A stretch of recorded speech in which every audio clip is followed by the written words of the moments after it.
जय श्री कृष्णा दोस्तों, किशोरी क्रिएशन से मैं सपना शर्मा आप सभी का हार्दिक स्वागत करती हूँ आपके अपने चैनल पर। आज के वीडियो में दोस्तों मैं आपके लिए जो 11वें दिन की कथा लेकर के आई हूँ, इससे पहले के प्रथम अध्याय से 10 अध्याय के वीडियो जो है मैंने मेरे चैनल पर डाले हुए हैं, उनको आप मेरे चैनल पर जाकर देख भी सकते हैं और श्रवण भी कर सकते हैं।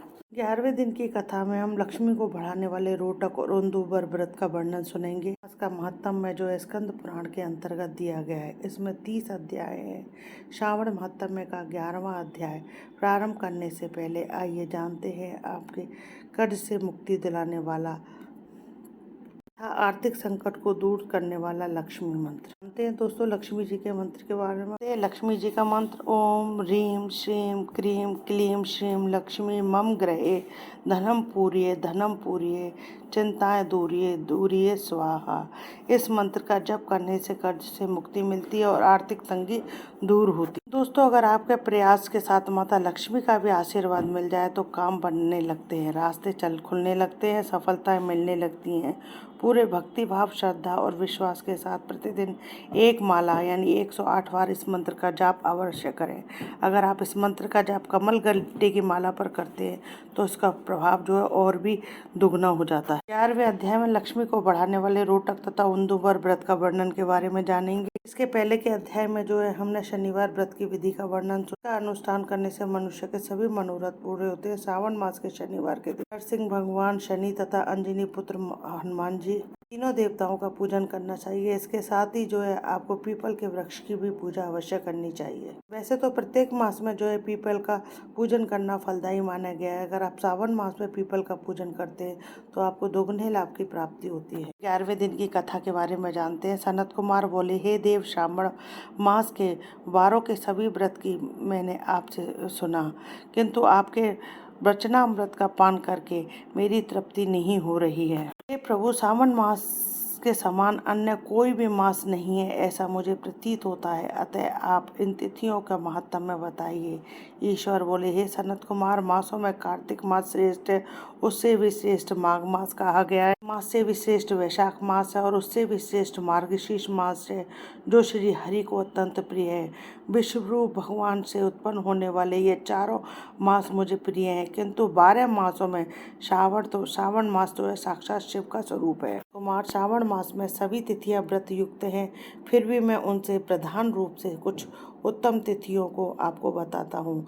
सर्वप्रथम मैं तिथि तथा बार से निर्मित व्रत आपको बताता हूँ। मास में जब प्रतिपदा तिथि में सोमवार हो तो उस महीने से 5 सोमवार पड़ते हैं। उस सावन मास में मनुष्यों को रोटक नामक व्रत करना चाहिए।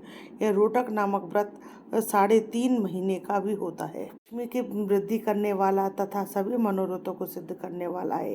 हे मुनि, मैं इसका विधि विधान बताऊंगा, आप सावधान होकर सुनिए। मास में शुक्ल पक्ष में प्रतिपदा तिथि को जब सोमवार हो तब विद्वान प्रातःकाल ही है संकल्प करे कि मैं आज से आरंभ करके रोटक व्रत करूंगा।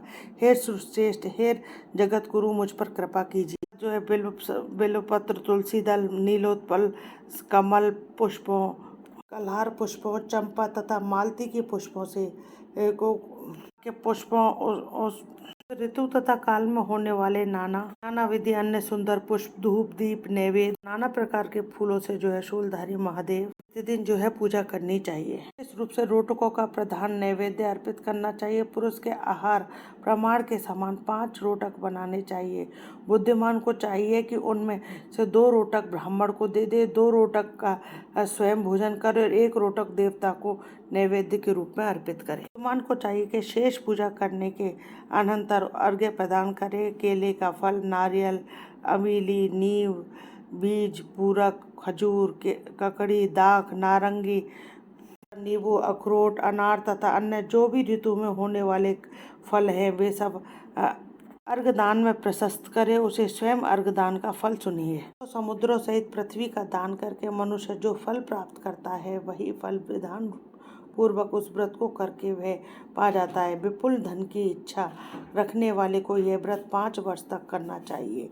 इसके बाद रोट नामक व्रत का उद्यापन करना चाहिए। उद्यापन कार्य के लिए सोने तथा चांदी के 2 रोटक बनाने चाहिए। दिन अधिवासन करके प्रातःकाल शिव मंत्र के द्वारा घी और उत्तम बिल्व पत्र से हवन करें। हे तात, इस विधि से इस व्रत का संपन्न किए जाने पर जो भी मनुष्य सभी वांछित फलों को प्राप्त कर लेता है। हे सनत कुमार, अब मैं तृतीया के शुभ प्रात का वर्णन करूंगा। इसे श्रद्धा पूर्वक करके मनुष्य लक्ष्मीवान तथा पुत्रवान बन जाता है। पर नामक यह व्रत पाप का नाश करने वाला है। शुभ सावन का महीना आने पर द्वितीय तिथि को यह व्रत प्रातःकाल संकल्प करके बुद्धिमान को विधि पूर्वक व्रत करना चाहिए। इस व्रत को करने वाले स्त्री या पुरुष वह सभी संपदाओं को प्राप्त करता है। में जो है प्रत्यक्ष गूलर के वृक्ष की पूजा करनी चाहिए, किंतु उसके न मिलने पर दीवार पर वृक्ष का आकार बनाकर इन 4 नाम मंत्रों से उसकी पूजा करनी चाहिए। हे उदुम्बर, आपको नमस्कार है। हे हेम पुष्प, आपको नमस्कार। सहित फल से युक्त रक्त अखंड तुल्य फल वाले आपको नमस्कार है। इसके अधिदेवता शिव एवं शुक्र को भी पूजा गूलर के वृक्ष में करनी चाहिए। इससे 33 फल लेकर 3 बराबर भाग करे। उनमें से 11 फल ब्राह्मण को प्रदान करे, उतने ही 11 देवता को अर्पण करे और उतने ही स्वयं भोजन करे। अन्न का आहार नहीं करना चाहिए। शिव तथा शुक्र का विधिवत पूजन करके रात्रि में जागरण करना चाहिए।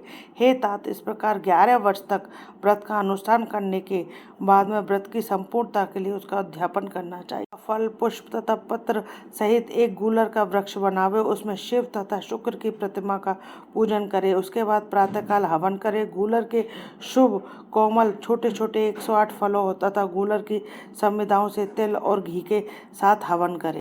हवन करके आचार्य की पूजा करके उसके पश्चात सामर्थ्य हो तो 100 अन्यथा 10 ब्राह्मणों को भोजन कराना चाहिए। हे वत्स, इस प्रकार व्रत किए जाने पर जो फल प्राप्त होता है उसे सुनिए। जिस प्रकार यह गूलर का वृक्ष बेहद जंतु युक्त फलों वाला होता है, उसी प्रकार व्रत करता अनेक पुत्रों वाला होता है। उसके वंश में की वृद्धि होती है। करने वाला स्वर्गवासी पुष्पों से युक्त वृक्ष की भांति लक्ष्मी पद को जाता है। हे सनत कुमार, आज तक मैंने किसी को भी यह व्रत नहीं बताया था। गोपनीय से भी गोपनीय इस व्रत को आपके समक्ष कह रहा है।